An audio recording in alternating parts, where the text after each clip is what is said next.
Hey guys, what's going on? It's me, Jay, here to talk about the death of a TV legend, uh, legend on television on the TV show Sesame Street, Emilio Emilio Delgado, aka Luis Rodriguez, the store owner.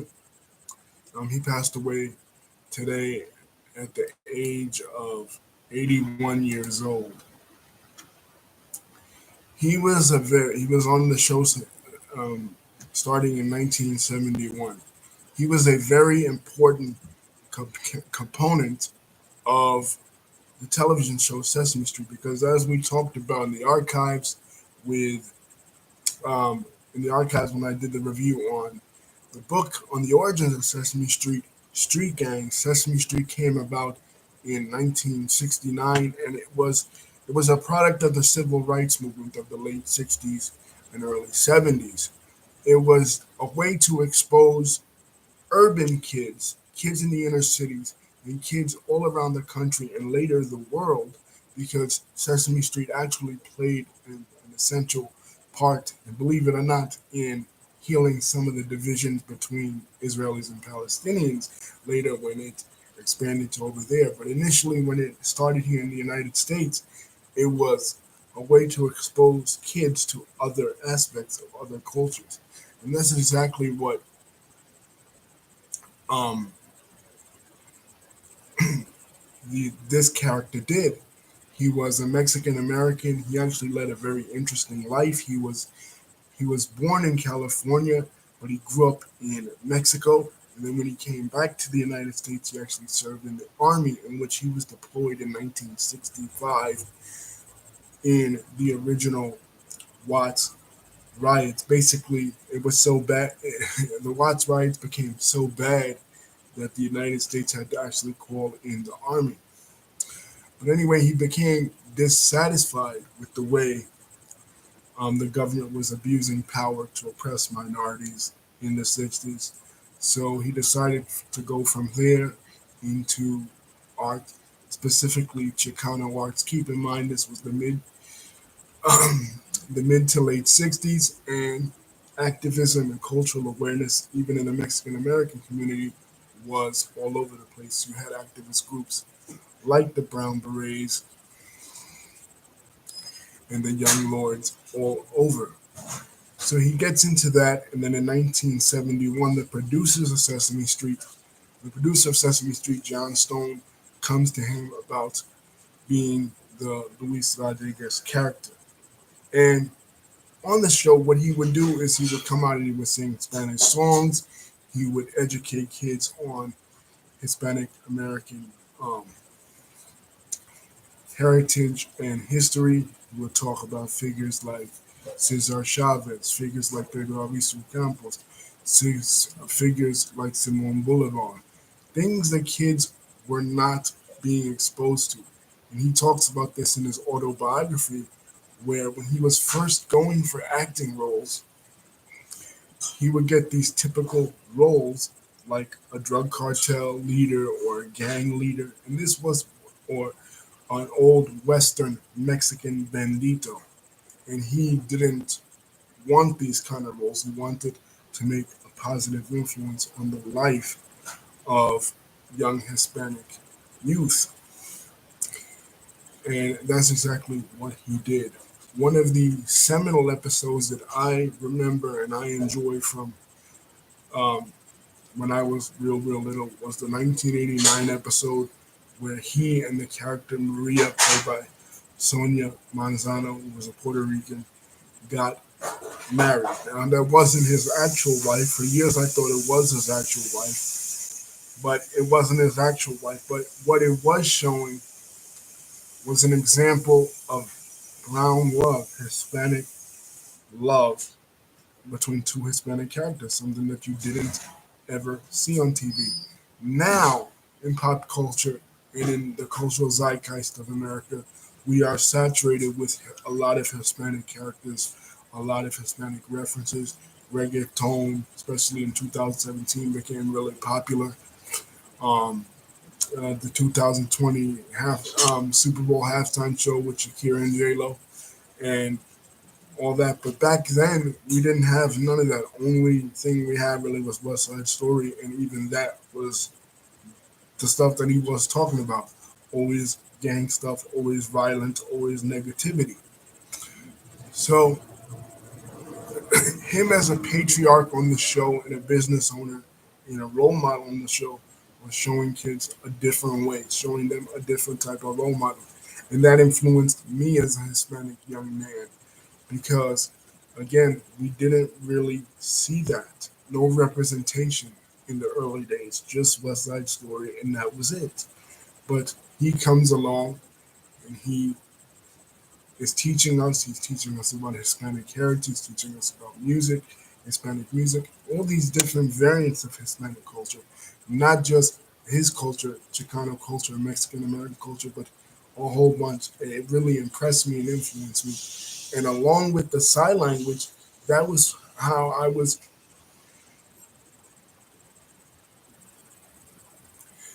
yeah, listen, I'm getting to that.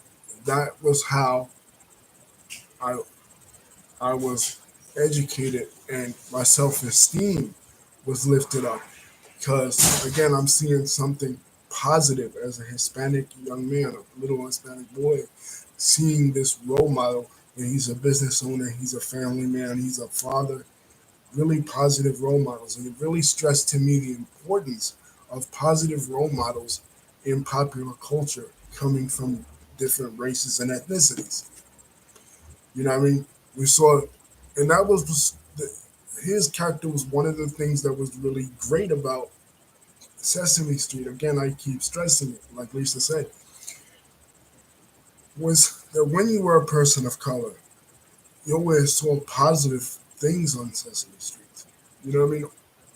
Almost all the adults were people of color on, of the human beings, and they were all positive role models. And yes, that did really affect me. When I was exposed to La Cucaracha, um, Mexican folk song for the first time ever. I was exposed to Feliz Navidad, uh, Jose Feliciano's version, which is really um, popular now. Other Puerto Rican and other Mexican folk songs. So even growing up as Hispanic, believe it or not only with regards to self-esteem, but it helped me to get in touch with my own culture through PBS. And that is the real treasure, I believe, of PBS, and that's the mission of PBS and shows like Mr. Rogers' Neighborhood and Sesame Street, is that it exposes kids to multiculturalism at an early age and may even expose them to aspects of their own culture that they might not be so keenly aware of because they grow up Americanized. And in America, we don't really learn about Hispanic culture. Hispanic Heritage Month and Cinco de Mayo and other holidays are neglected, not talked about, not really appreciated. But Sesame Street was a window and a conduit for us as young preschoolers, Hispanic and not Hispanic, to see that. How many of us learned certain little Spanish words, through Sesame Street? Hola, you know what I mean? Later on, they had Dora, but at that time, they didn't. So, the mission of Sesame Street and his mission to empower young Hispanic kids through media was accomplished. Later on in life, he went on to be part of the Bernard Rustin LGBTQIA plus advocacy center. So throughout his whole life, he continued to be an advocate for equal rights and for cultural awareness and for, well, you know, social equality and social equity. So rest in peace to this man, Emilio Delgado. Like I said, his episode in 1989 was the second highest rated episode of Sesame Street ever.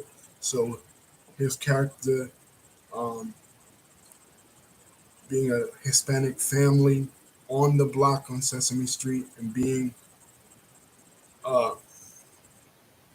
taking over for Mr. Hooper that passed away was an impact. Mr. Hooper was the first character to own the store. Then when he died, Louise took it over, and later on they had their daughter Gabby.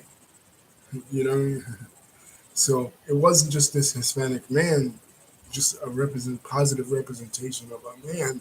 It was a positive representation of a family.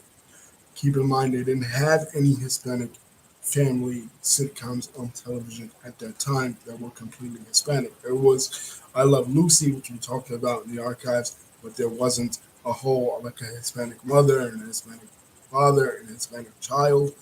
It didn't exist back.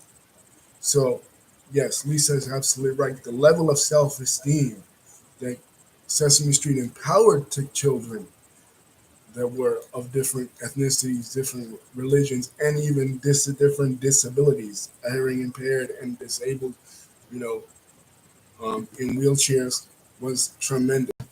And a show like that could not be, can, has not been replicated since, and it should be, because it wasn't just education. In the words of rapper KRS One, it was it wasn't just entertainment. It was both. It was edutainment. It was not only entertaining you and not only educating you, but edutaining you. You were learning without even realizing that you were learning. You were learning and being entertained at the same time. You know, while seeing these positive images on TV that you didn't see back then of groups that were neglected, African Americans, Hispanics, and people with disabilities. But anyway, check that video out, Street Gangs, where I talk about the origins of Sesame Street and what the mission statement of Sesame Street was with the creators and by Jim Henson and Joanne Gans Cooney actually created it for that exact reason, to bring education and entertainment into the homes of little urban youth that were brown and black. And that's exactly what they did. And Emilio Delgado was a part of that. Thank you, Emilio Delgado, for your legacy. Thank you, Lisa, for contributing. And thank you to Sesame Street Workshop for being the first thing that we all loved. Peace.